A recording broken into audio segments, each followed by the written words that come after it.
So here we are. We're just 2 days away now from Gabby's official due date.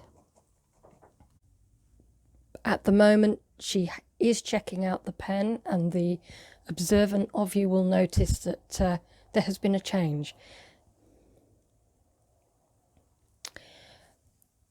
I found a box in the end, and it was too big for the sturdy pen I put up, so I had to make a decision. Do I continue with the sturdy pen and the piece of cardboard sheeting I put in there, or do I put up this cardboard box instead?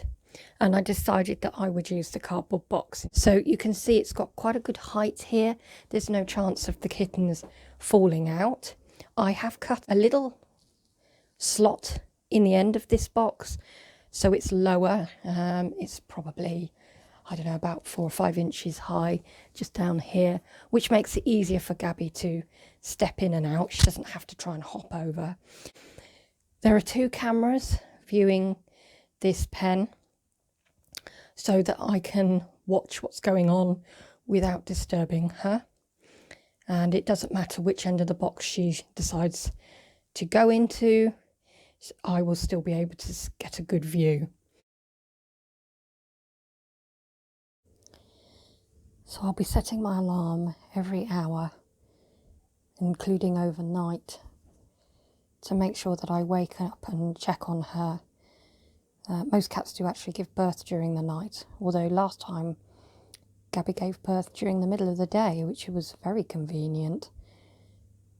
But I will keep checking on her every hour or 2 now that we are within the last 48 hours before she is expected to give birth. So today is Gabby's expected due date. All is quiet at the moment. As you can see, she's very relaxed. She isn't showing any signs of labour just yet.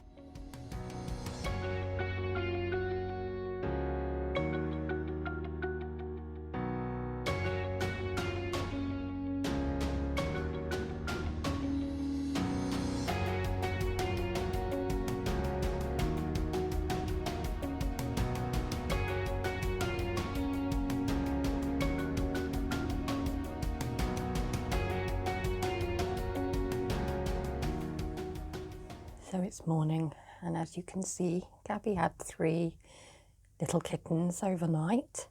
From about midnight to 3 o'clock in the morning, these guys arrived. And I believe there's 2 males and a female there. So we've got on the very left here, this is a silver shaded male. In the middle, a chinchilla female. And then on the end there, that's a little golden male. They're all pretty good weights as well. They were, I think, between 89 and 91 grams, something like that. So nice weights. Gabby was really good. She had them very well. So they're all settling down. I'll need to put a blanket in, change the puppy pads that are there, and just make sure that everything's fine and dandy with their umbilicals and everything, that they're drying off properly, and that Gabby herself is nice and clean and is feeling comfortable. But at the moment everything is looking good. They are all latched on, as you can see, and suckling. They managed to latch on very quickly. So this is them this morning, and that's the good news.